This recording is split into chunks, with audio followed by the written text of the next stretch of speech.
Shalom, salam sejahtera buat saudara-saudara sekalian, jemaat Tuhan di GKKAI Palu. Salam sejahtera buat saudara sekalian dan saya bersuka cita walaupun hanya secara online tapi boleh diberikan kesempatan memberitakan firman Tuhan buat saudara sekalian.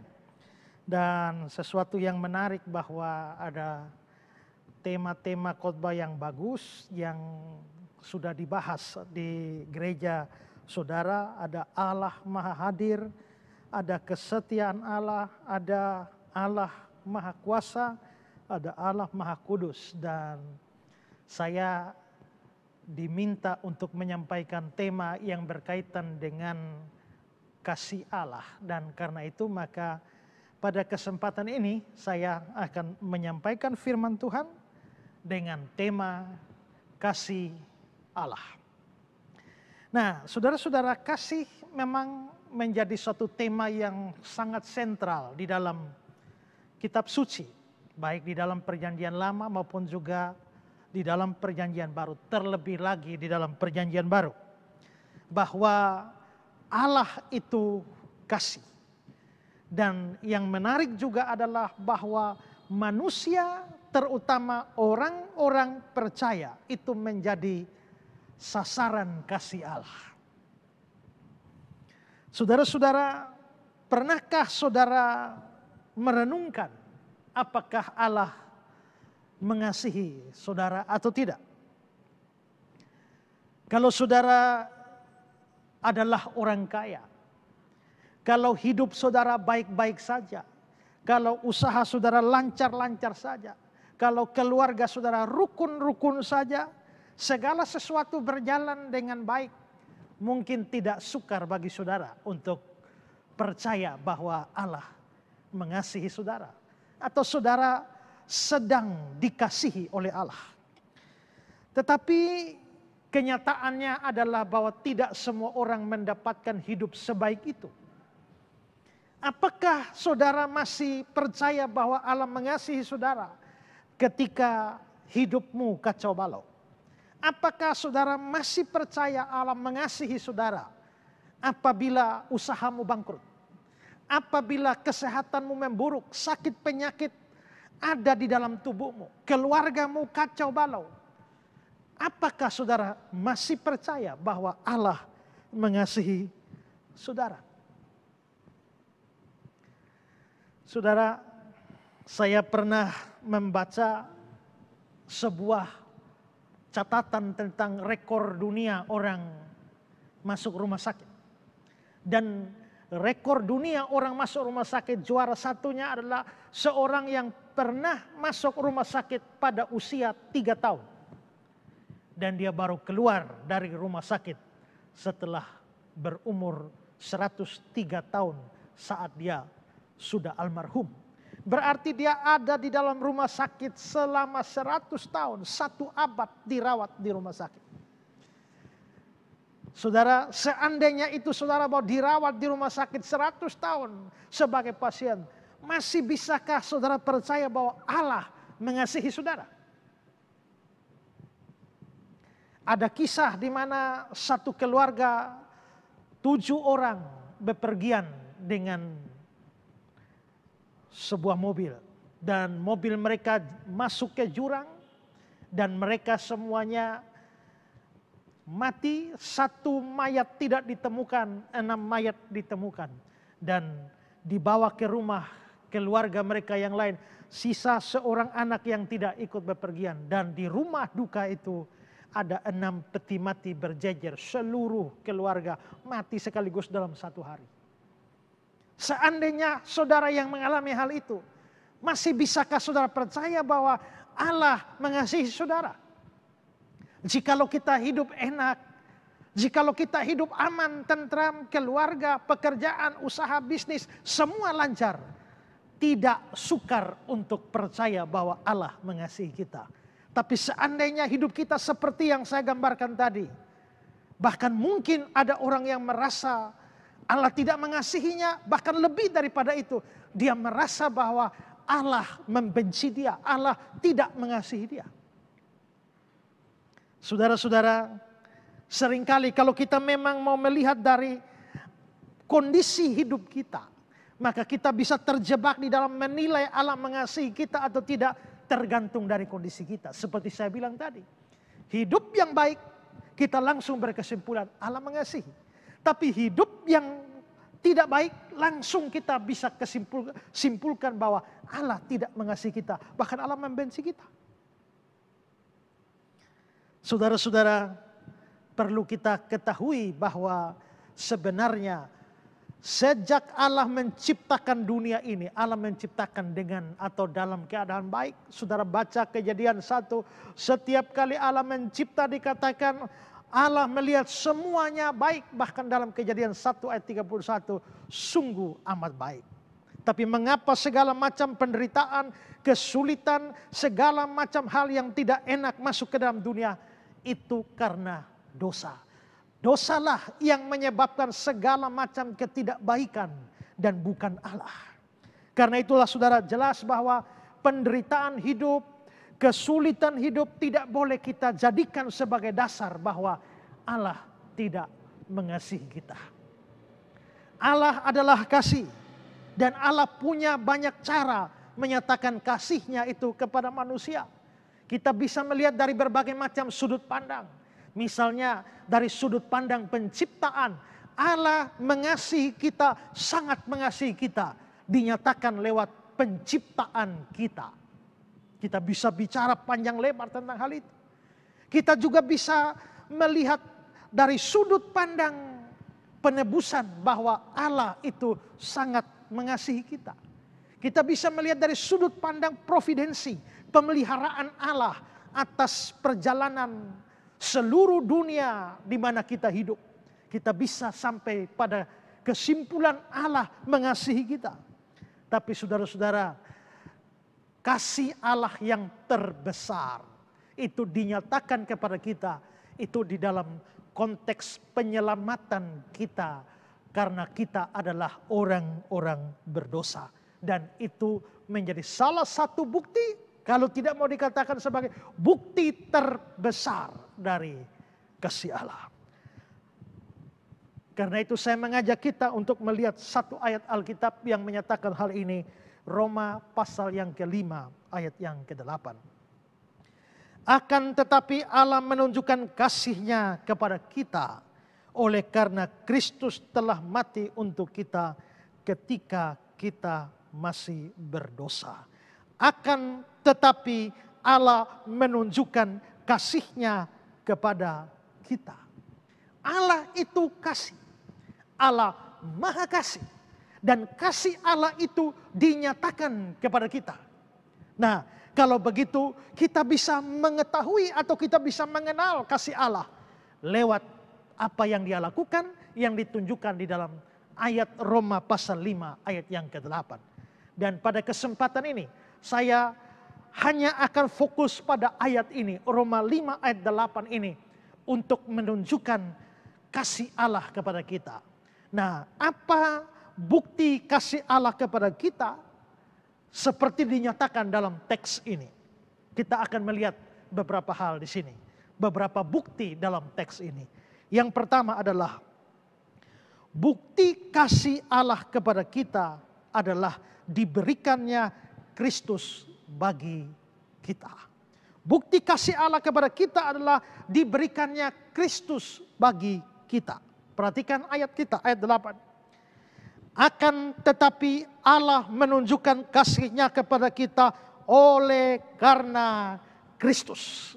Saudara perhatikan yang saya garis bawahi dan beri warna merah, tekanannya pada Kristus. Itu berarti bahwa kasih Allah dinyatakan kepada kita melalui pemberian Kristus, anaknya yang tunggal itu bagi kita. Ini bukti pertama kasih Allah. Kristus itu adalah Allah sendiri. Kristus itu adalah anak Allah. Saudara tidak usah bingung kalau dikatakan Kristus adalah Allah, Kristus adalah anak Allah. Karena kalau Kristus disebut sebagai anak Allah, ya maksudnya Dia itu adalah Allah juga. Sama hakikatnya dengan Bapa. Misalnya saya tanya pada saudara, saudara itu manusia atau anak manusia? Saudara manusia bukan? Manusia. Anak manusia atau tidak? Anak manusia kan? Berarti saudara anak manusia, ya manusia juga. Demikian juga Kristus itu adalah anak Allah, tetapi Allah juga. Nah, peristiwa Kristus anak Allah itu atau Allah itu diberikan kepada dunia itu yang nanti kita rayakan beberapa waktu lagi ke depan pada peristiwa Natal. Tapi saudara, peristiwa Allah menjadi manusia, Allah turun dari surga ke dunia ini, itu merupakan sebuah penurunan yang luar biasa. Dan itu jelas mengandung sebuah pengorbanan yang besar. Dia turun dari surga ke bumi ini. Sangat mudah orang untuk naik, tapi tidak mudah untuk turun. Seorang yang dia kerja pada level yang rendah, dia kalau naik mudah. Tapi seorang yang sudah di atas biasanya sukar untuk turun. Itulah sebabnya kalau ada orang di atas kadang-kadang tidak mau turun-turun karena tidak mudah turun. Tidak mudah untuk berada pada satu tempat yang sudah nyaman, sudah enak, sudah bagus. Pergi kepada suatu tempat yang tidak enak, tidak bagus, tidak nyaman. Kalau saudara lahirnya di desa, mandinya di sungai, harus atau ambil air dulu berapa kilometer, tarik air di sumur, dengan segala macam, kalau mau masak itu harus cari kayu bakar. Semua sulit begitu, tahu-tahu saudara pergi ke kota di mana hanya untuk nyalakan lampu, tekan tombol nyala, tekan tombol AC hidup, semua tekan tombol jadi. Itu mengenakan. Tapi bagaimana kalau ada seorang yang lahirnya besarnya di kota dan semua hanya tekan beres semua. Tahu-tahu dia harus turun ke kampung. Dan untuk masak harus cari kayu api. Untuk mandi harus pergi cari sumur berkilo-kilometer. Ya. Semua serba tidak enak kalau turun. Saudara, saya ingat waktu saya masih sekolah teologi. Kami bangun pagi selalu ada tugas diberikan untuk kerja praktis. Ada yang siram taman, ada yang cuci kamar mandi WC, ada yang ngepel lantai. Dan itu menjadi pekerjaan yang biasa. Saya pun ngepel lantai, saya rasa itu bukan sesuatu yang terlalu menyengsarakan. Tapi suatu ketika ada mahasiswa baru masuk sekolah teologi dan dia ngepel lantai.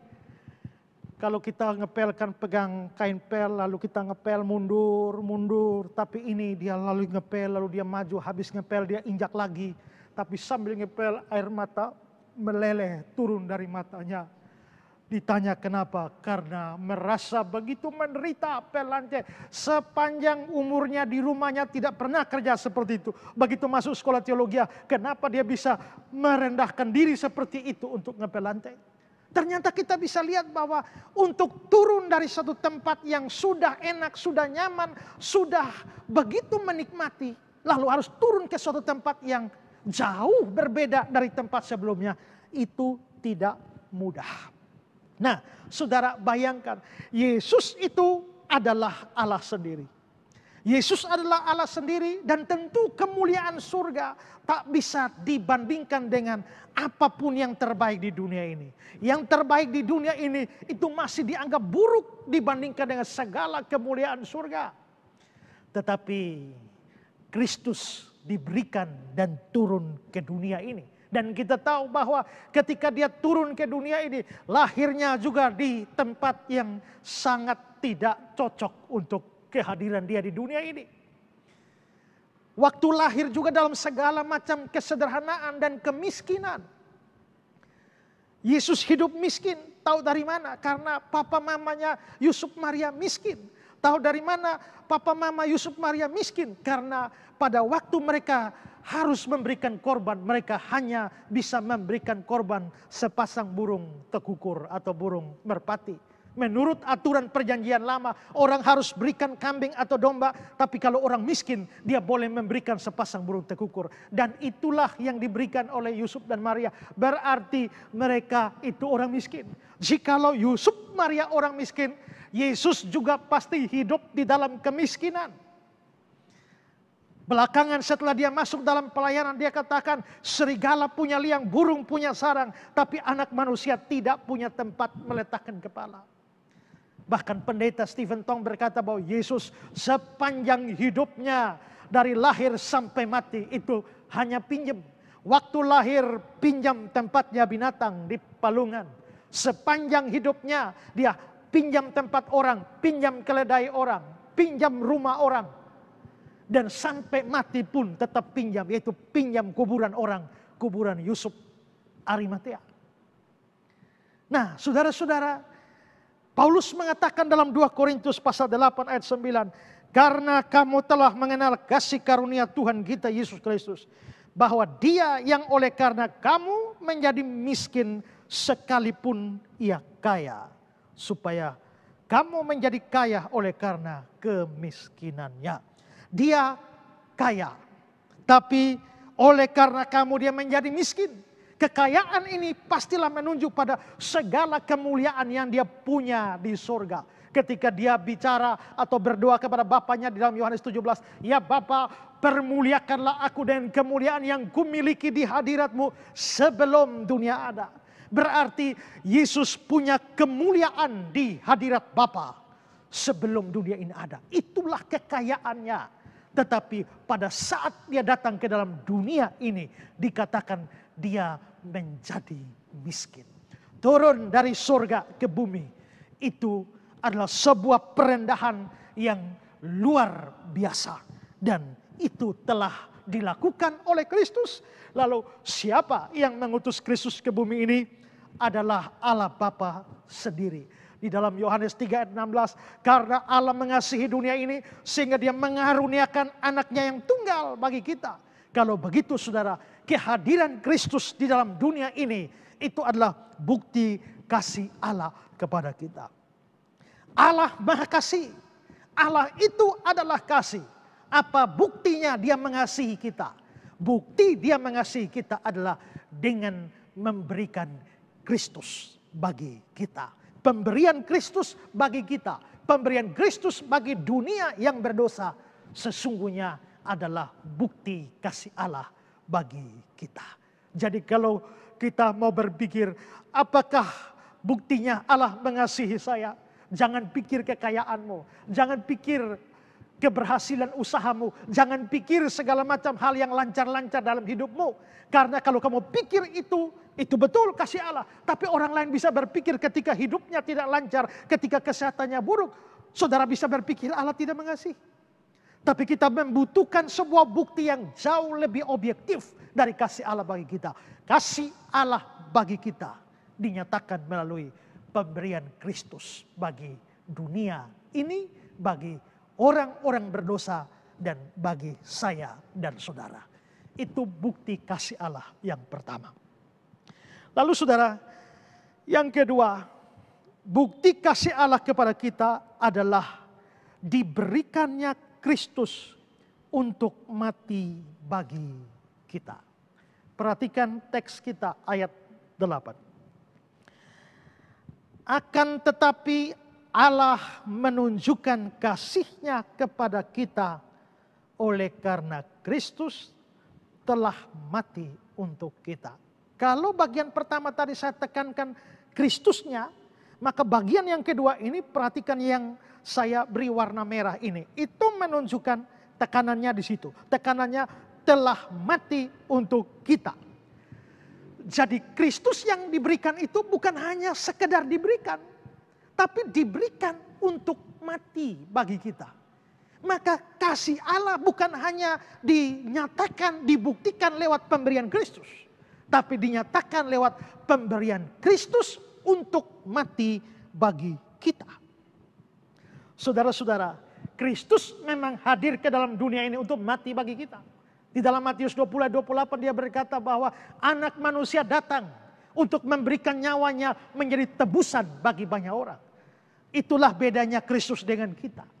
Banyak atau semua kita lahir untuk hidup, tapi Kristus lahir justru untuk mati. Nah, di sini saya mau bahas dua hal. Pertama adalah mengapa dia harus mati bagi kita. Kalau Kristus diberikan bagi dunia, mengapa harus mati? Saudara-saudara, kalau kita bicara mengapa harus mati, maka di sini kita harus berurusan dengan masalah dosa. Karena apa, saudara? Dosa memang mempunyai konsekuensi pada kematian. Kalau kita melihat cerita di dalam kitab Kejadian pasal yang kedua, ketika Allah menciptakan manusia, lalu Allah memberikan mereka boleh makan semua yang ada di taman itu. Tapi yang satu tidak boleh dimakan. Lalu dikatakan di dalam Kejadian 2 ayat 17 itu, pada hari kamu memakannya, kamu pasti mati. Berarti dosa memang mempunyai konsekuensi pada kematian. Lalu juga nanti kalau kita melihat di dalam perjanjian baru, kita bisa bertemu dengan ayat seperti Roma 6 ayat 23, upah dosa ialah maut. Berarti dosa memang mempunyai konsekuensi pada kematian. Kalau dosa tidak ada, kematian tidak ada. Ada dosa, ada kematian.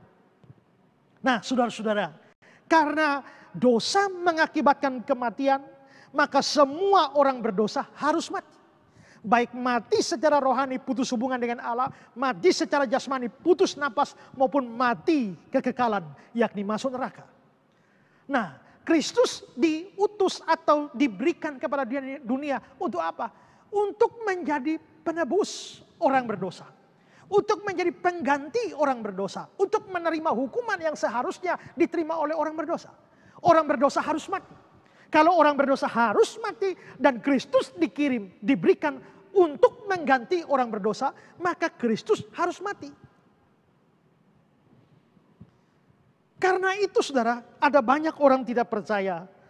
Misalnya orang-orang Islam bilang, jikalau Allah memang mau menyelamatkan manusia, ngapain harus susah-susah, perlu datang lagi, perlu kirim Yesus ke dunia ini lagi, harus pakai acara mati-mati segala, disalibkan. Apakah Allah tidak bisa menyelamatkan? Langsung selamat, semua selamat?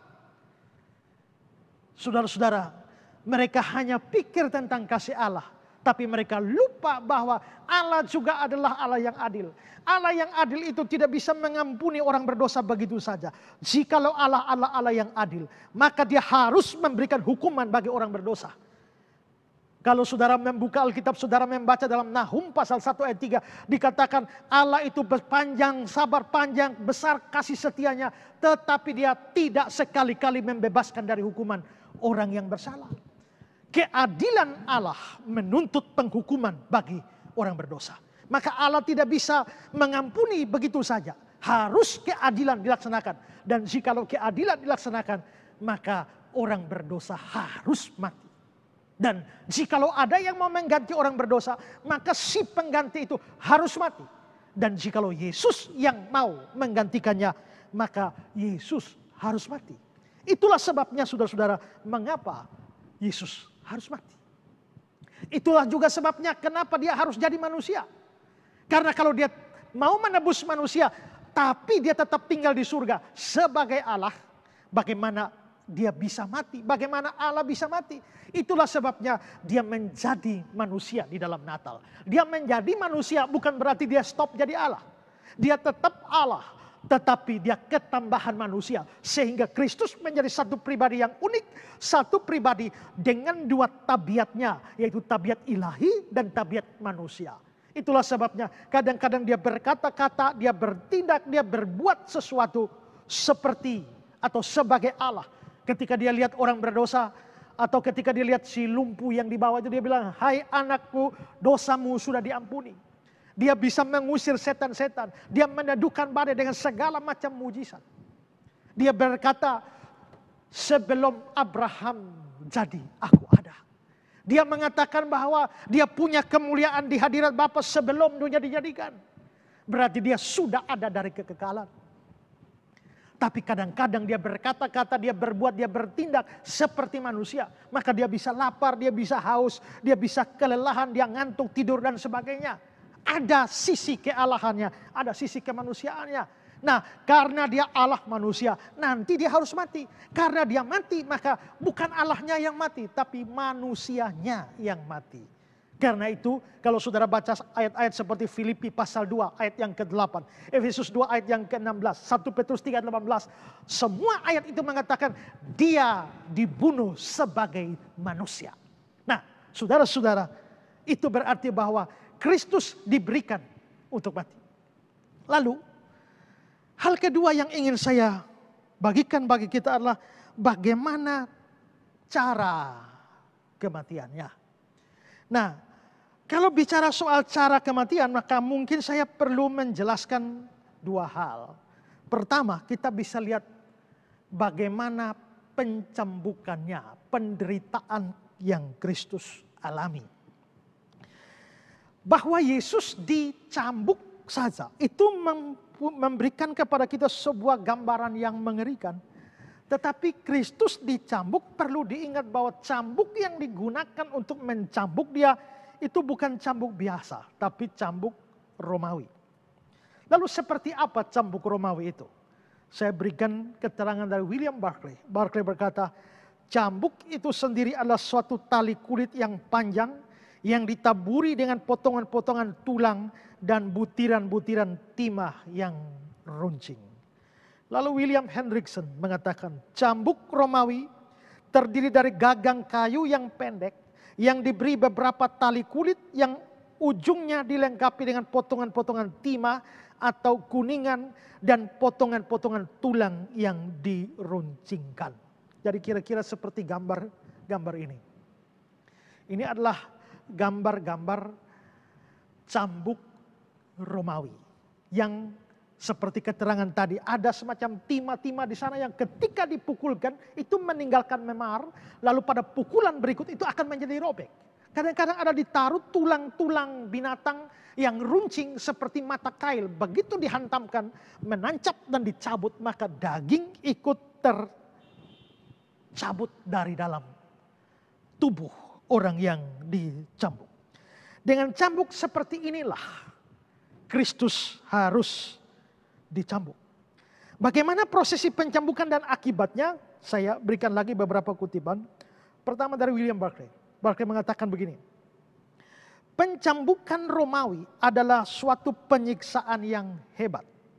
Korban ditelanjangi, tangannya diikat ke belakang, lalu ia diikat pada suatu tonggak dengan punggungnya dibungkukan sehingga terbuka terhadap cambuk. Pencambukan seperti ini selalu mendahului penyaliban. Dan pencambukan itu menjadikan tubuh telanjang itu menjadi carikan-carikan daging mentah. Dan bilur-bilur yang meradang dan berdarah. Ada orang yang mati karenanya. Ada orang yang kehilangan akal atau menjadi gila karenanya. Dan sedikit orang bisa tetap sadar sampai akhir pencambukan. Mengerikan sekali melihat bagaimana pencambukan itu. Bahkan dicambuk-cambuk itu sampai orang bisa gila.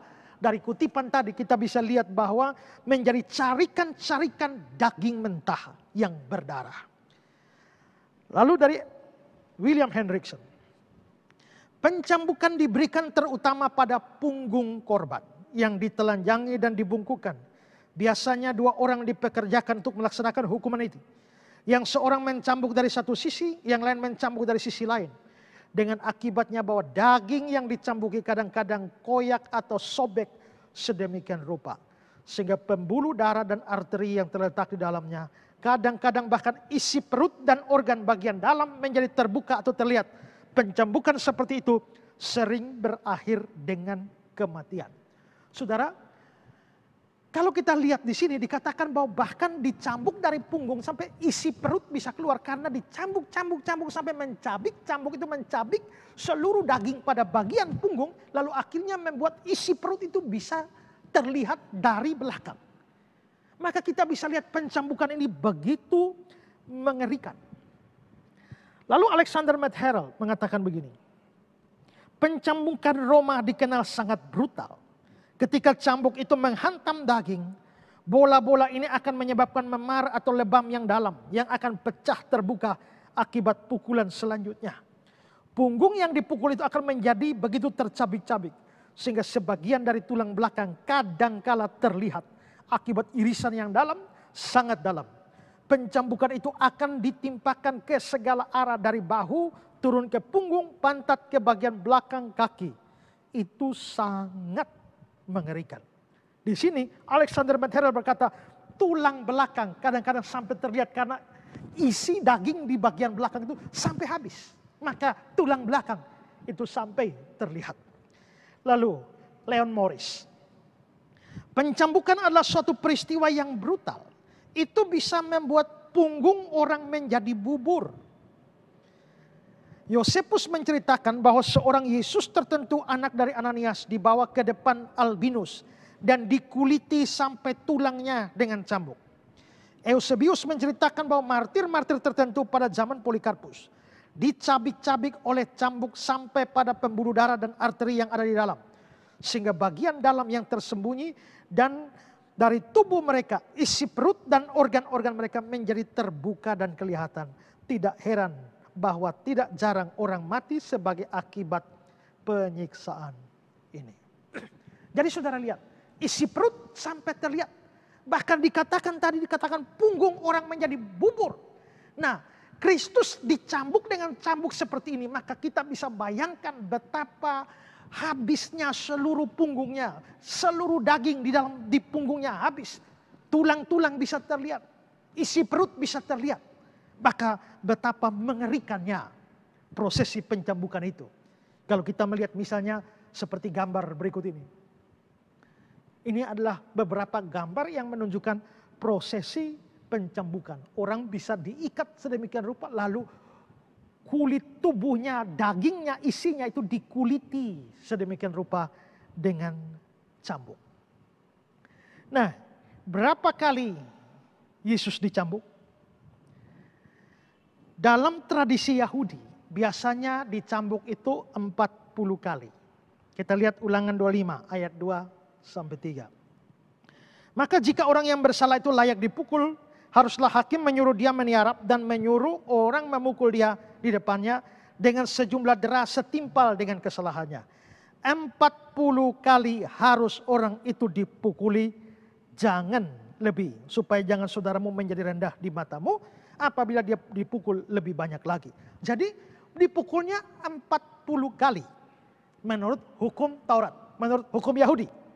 Nah, tidak boleh lebih.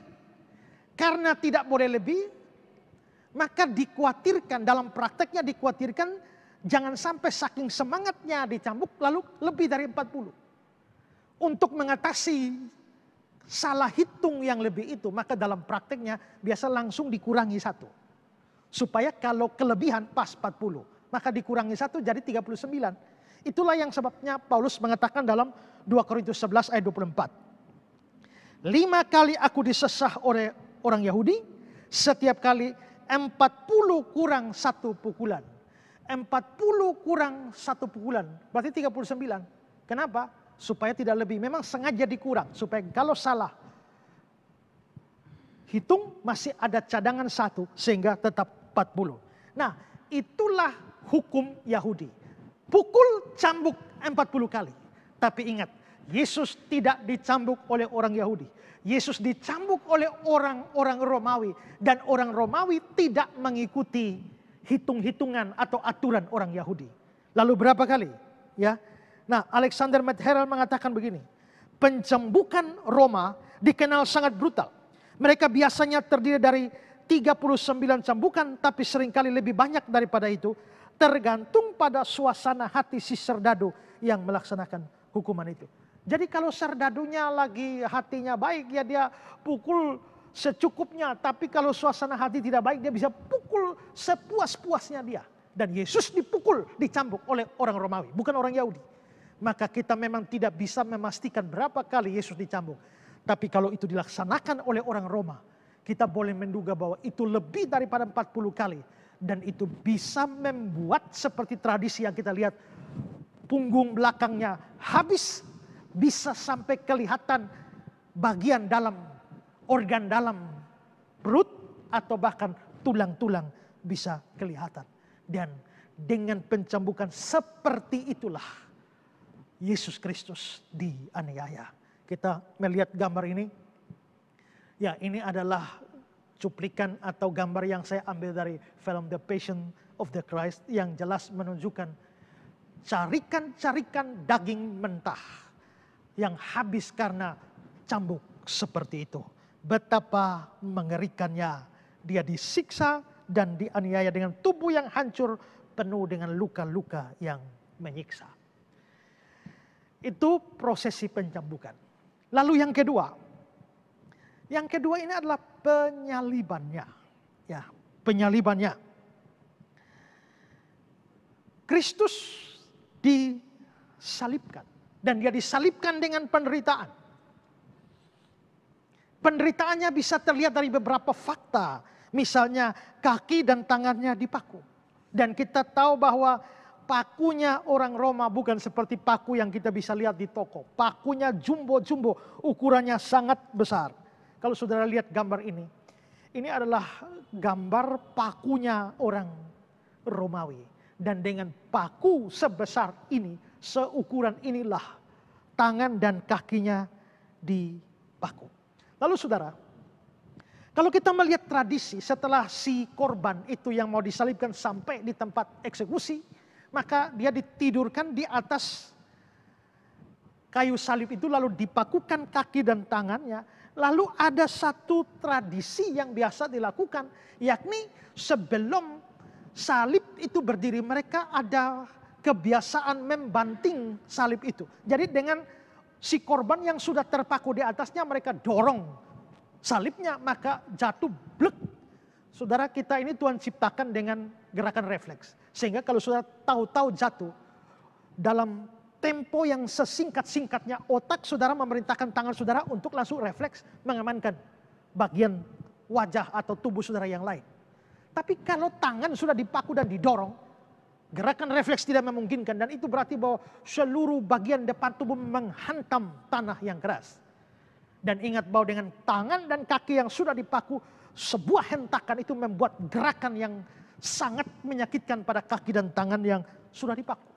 Dan juga selain itu saudara, mereka juga punya kebiasaan waktu memasukkan kayu salib di tanah. Itu bukan mereka dengan sopan dan teratur pelan-pelan, 1, 2, 3 pelan-pelan.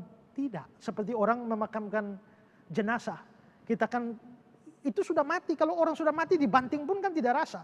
Tapi kita tetap pelan-pelan turun ke lubang.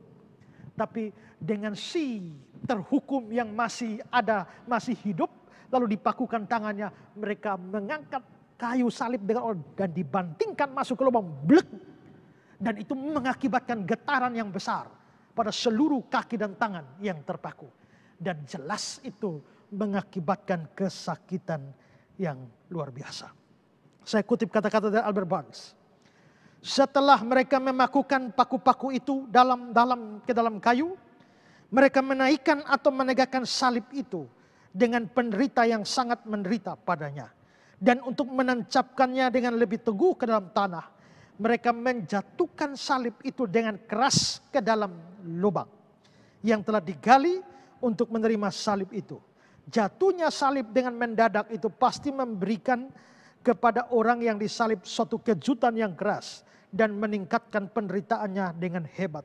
Orang yang disalib itu lalu menderita tergantung, biasanya sampai rasa sakit, kehabisan tenaga, kehausan, dan kelaparan mengakhiri hidupnya.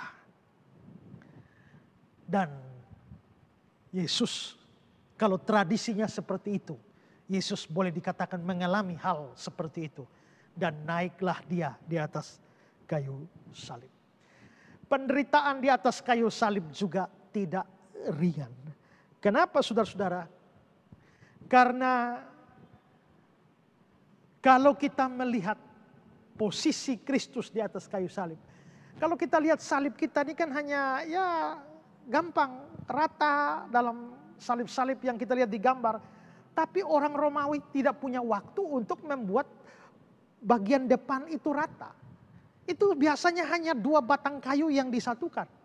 Maka ada satu kayu vertikal dan ada satu kayu horizontal untuk membentuk salib.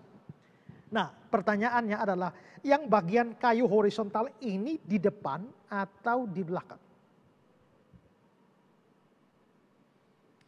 Ini vertikal. Horizontalnya begini atau begini. Nah, para ahli biasa memperkirakan bagian horizontal itu di belakang.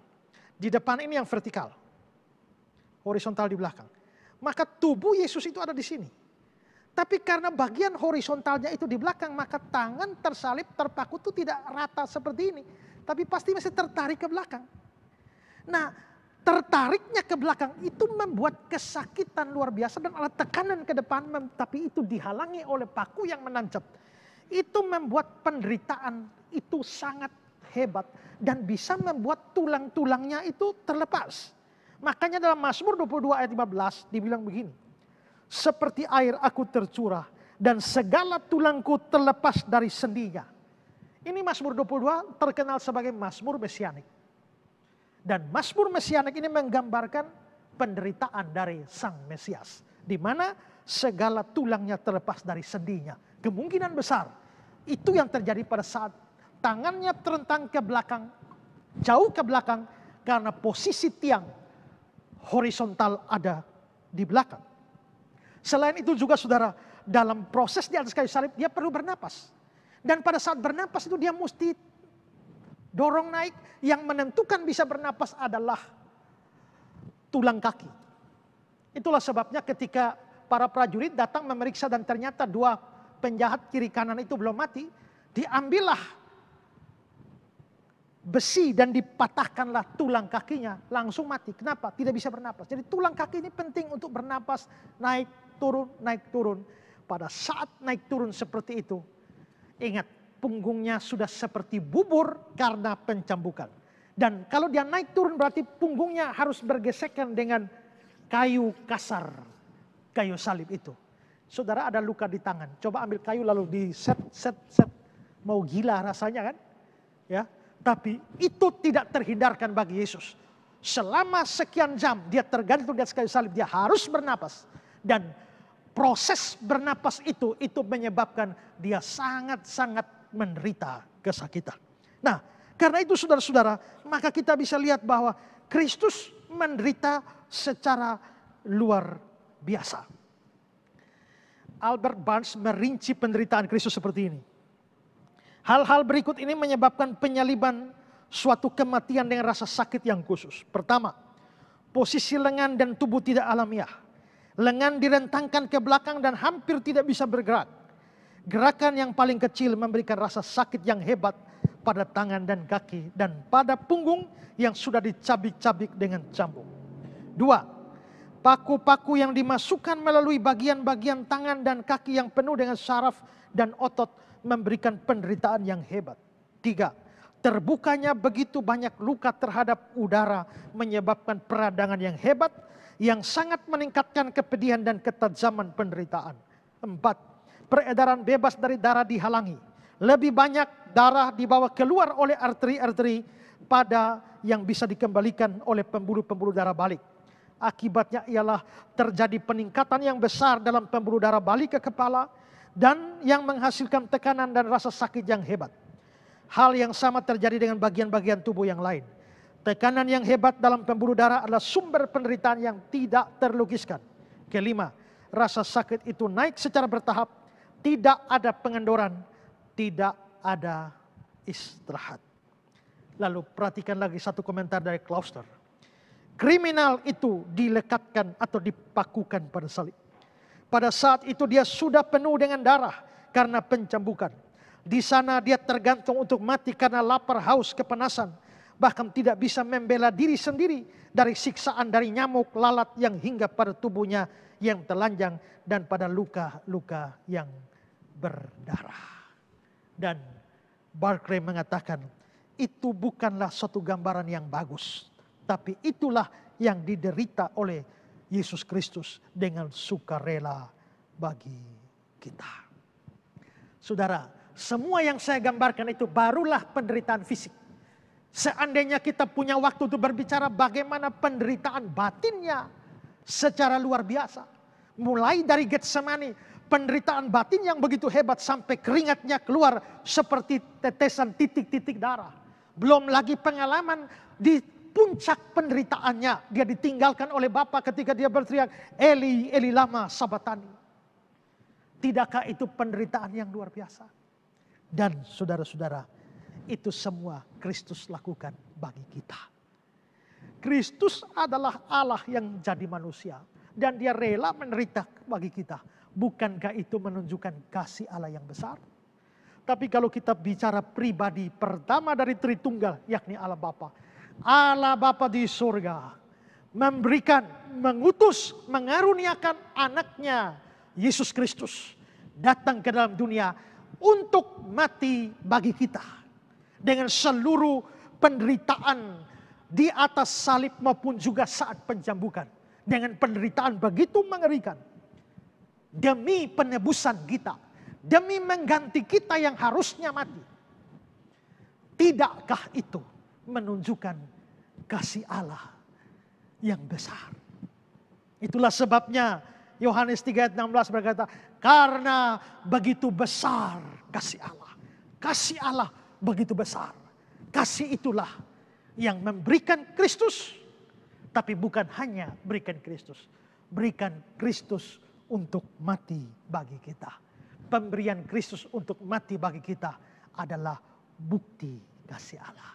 Kasih Allah dibuktikan pertama lewat pemberian Kristus. Kasih Allah dibuktikan kedua lewat pemberian Kristus untuk mati bagi kita. Dan sekarang yang ketiga.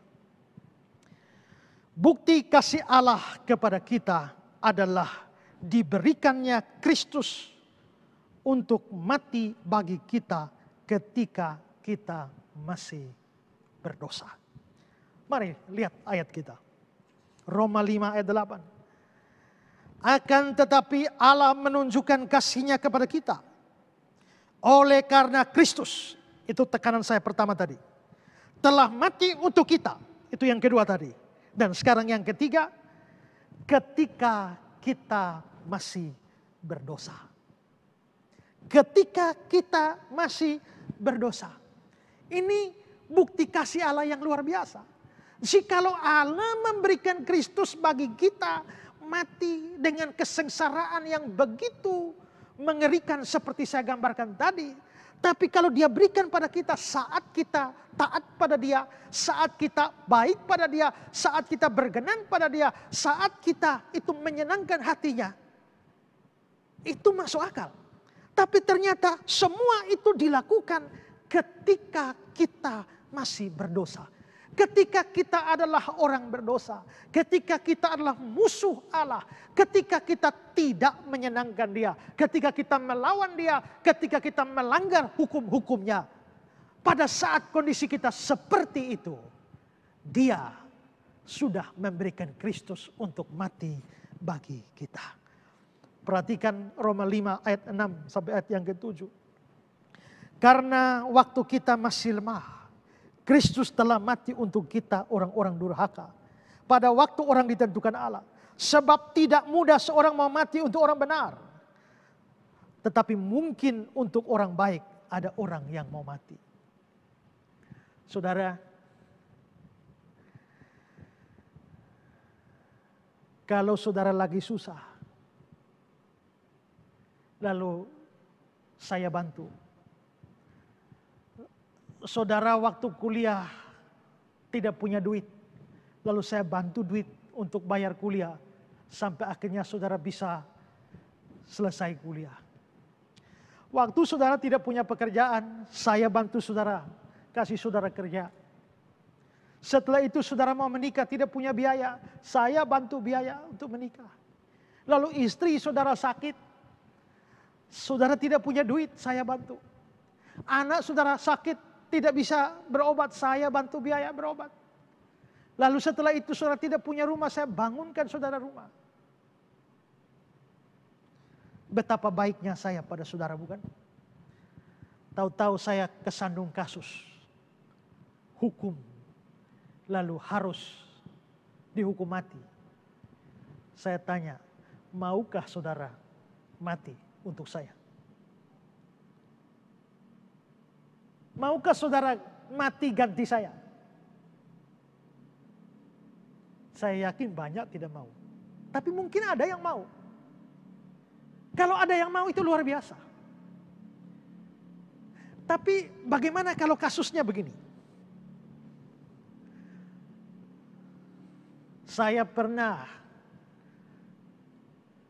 merampok saudara sampai saudara kehilangan banyak duit. Saya jugalah yang membakar rumah saudara sampai saudara akhirnya kehilangan tempat tinggal. Saya jugalah yang membunuh istri saudara dan anak saudara. Saya jugalah yang merusak karier saudara. Sayalah yang memfitnah saudara kemana-mana. Sayalah yang bikin hidup saudara betul-betul melarat. Lalu saya tersandung kasus hukum dan harus dihukum mati.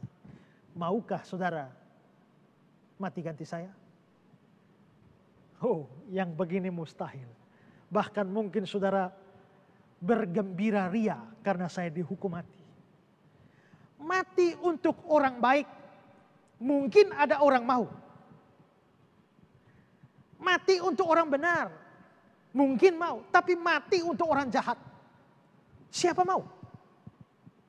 Kita masih berdosa, kita ini orang jahat. Tapi saat kita masih berdosa seperti itulah, Allah sudah memberikan Kristus mati bagi kita. Saudara, ini kasih yang luar biasa. Crazy love. Kasih yang tak terkatakan. Kasih yang tidak masuk akal. Kasih yang melampaui akal. Karena Dia memberikan Kristus mati dengan cara yang begitu mengerikan. Sayangnya itu dilakukan bukan kita orang baik, tapi ketika kita masih berdosa. Itu menunjukkan kasih Allah luar biasa. Allah itu kasih. Apa buktinya? Pertama, memberikan Kristus bagi kita. Kedua, memberikan Kristus untuk mati bagi kita. Ketiga, memberikan Kristus untuk mati bagi kita ketika kita masih berdosa.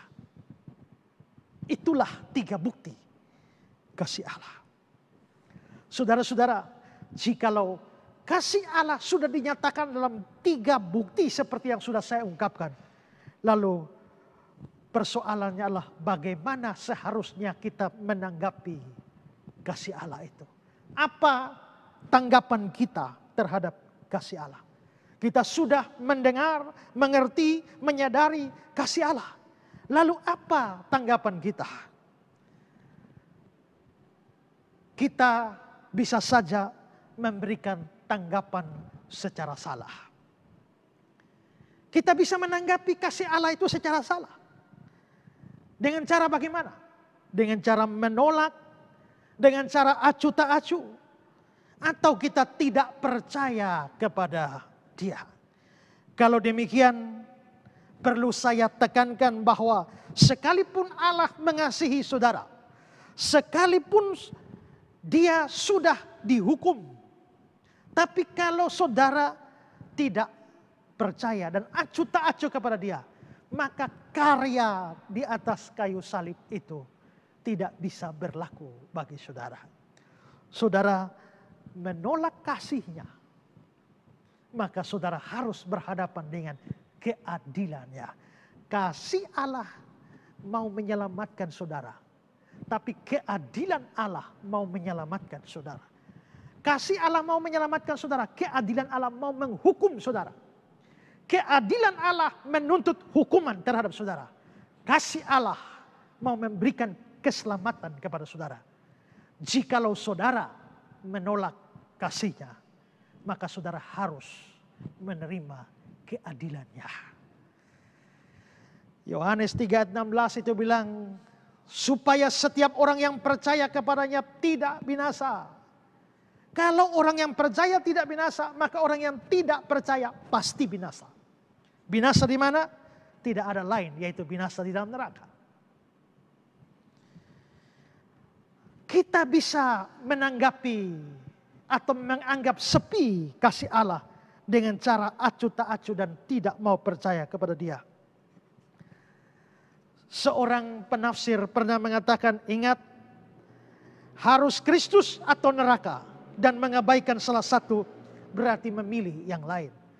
Ada Kristus sang juru selamat, ada neraka. Kalau saudara pilih Kristus, saudara tidak ke neraka.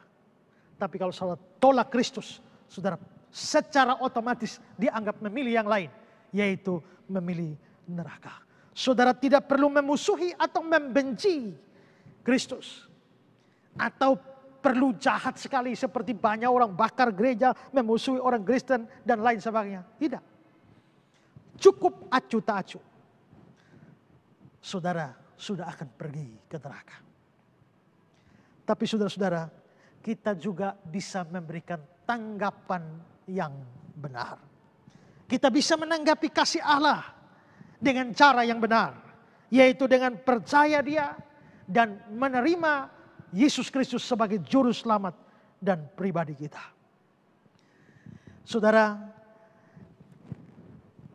Saudara harus percaya bahwa Yesus Kristus adalah Allah.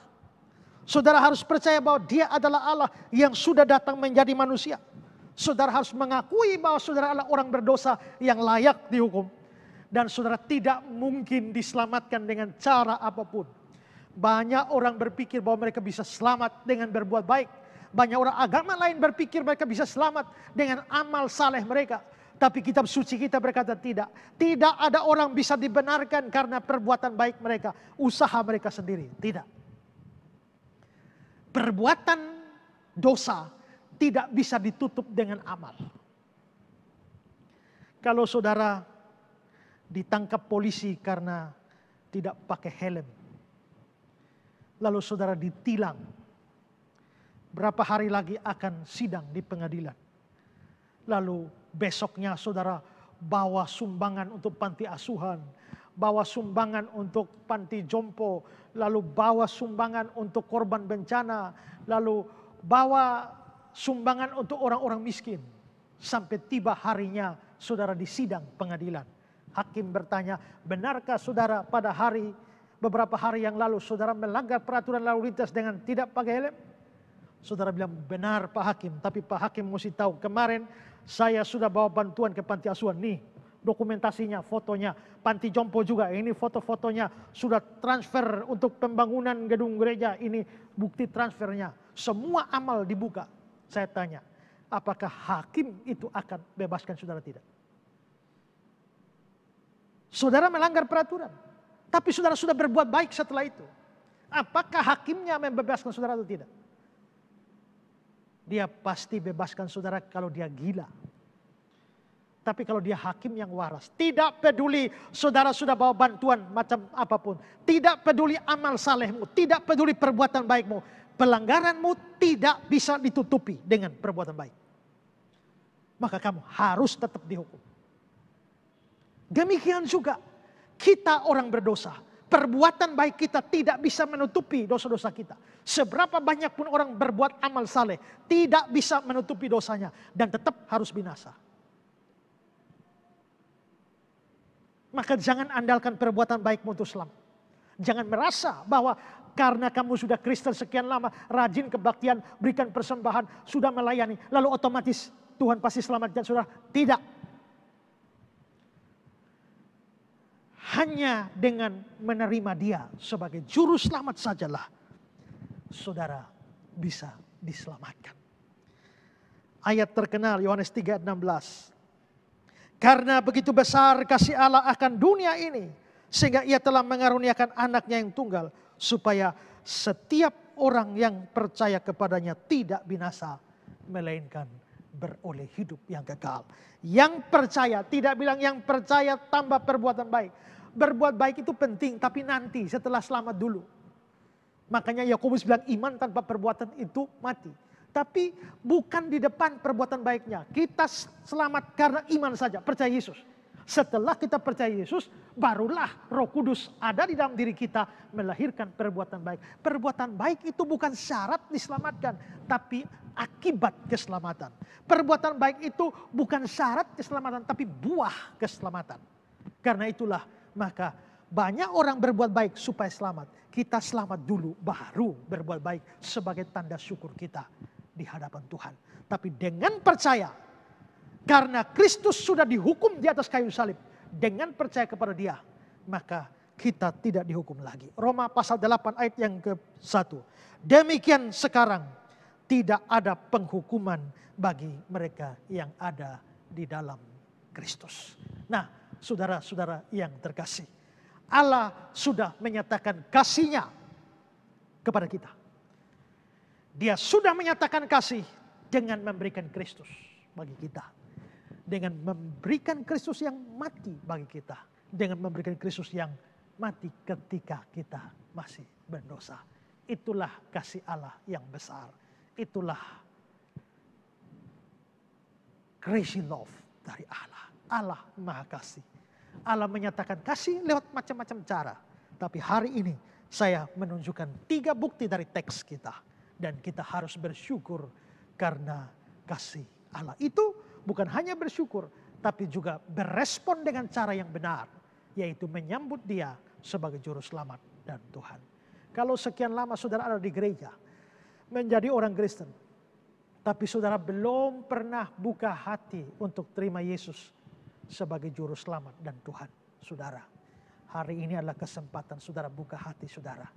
Ingat, kekristenanmu tidak menyelamatkanmu kalau kekristenanmu ternyata tanpa Kristus. Sambut Kristus, karena Kristus adalah klimaks kasih Allah kepada dunia ini. Kasih Allah kepadamu dinyatakan lewat pemberian Kristus. Mari kita tunduk kepala beberapa menit. Dan setiap saudara boleh merenungkan kasih Allah.